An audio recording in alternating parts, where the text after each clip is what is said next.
ಎಲ್ಲ ವೀಕ್ಷಕರಿಗೂ ವಿಶ್ವ ಪರಿಸರ ದಿನಾಚರಣೆಯ ಶುಭಾಶಯಗಳು.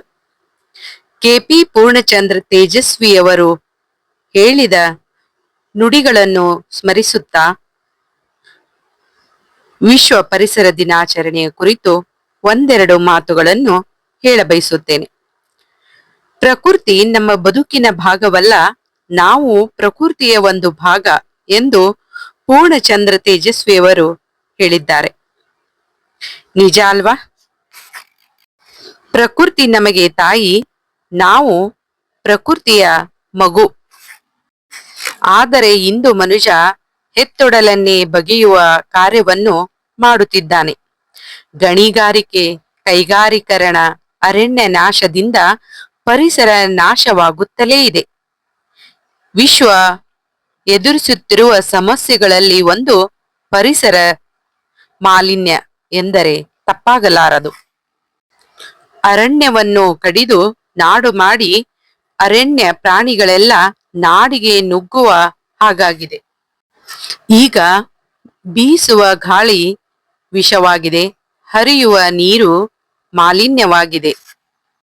ಮಾನವ ದುರಾಸೆಯತ್ತ ಸಾಗುತ್ತಿದ್ದಾನೆ, ಕಾಡು ಕಡಿದು ನಾಡು ಮಾಡುತ್ತಿದ್ದಾನೆ.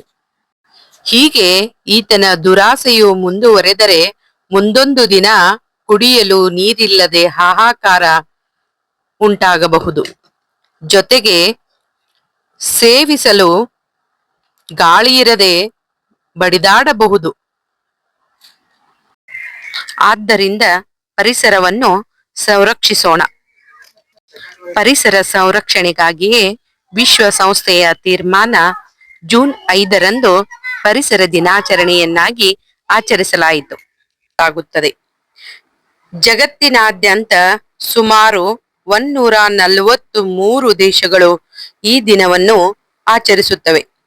ವಿಶ್ವ ಪರಿಸರ ದಿನವನ್ನು ವಿಶ್ವಸಂಸ್ಥೆಯು ಪರಿಸರದ ಮೇಲೆ ಮಾನವನ ಹಸ್ತಕ್ಷೇಪವನ್ನು ಕಡಿಮೆ ಮಾಡುವ ಉದ್ದೇಶದಿಂದ ಸ್ಥಾಪಿಸಿದೆ.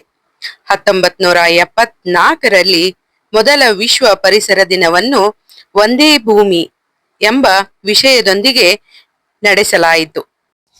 ಸಸ್ಯ ಸಂಕುಲ ಉಳಿದರೆ ಮಾತ್ರ ಮನುಷ್ಯ ಸಂಕುಲ ಬೆಳೆಯಲು ಉಳಿಯಲು ಸಾಧ್ಯ ಅಲ್ವಾ? ಆದ್ದರಿಂದಾಗಿ ಕಾಡು ಬೆಳೆಸಿ ನಾಡು ಉಳಿಸುವ ಸಂಕಲ್ಪ ಮಾಡೋಣ ಬನ್ನಿ. ನಿಮ್ಮೆಲ್ಲರ ಕರ್ತವ್ಯ ಪರಿಸರವನ್ನು ಸಂರಕ್ಷಿಸುವುದು. ಸಂರಕ್ಷಿಸೋಣ. ಧನ್ಯವಾದಗಳು.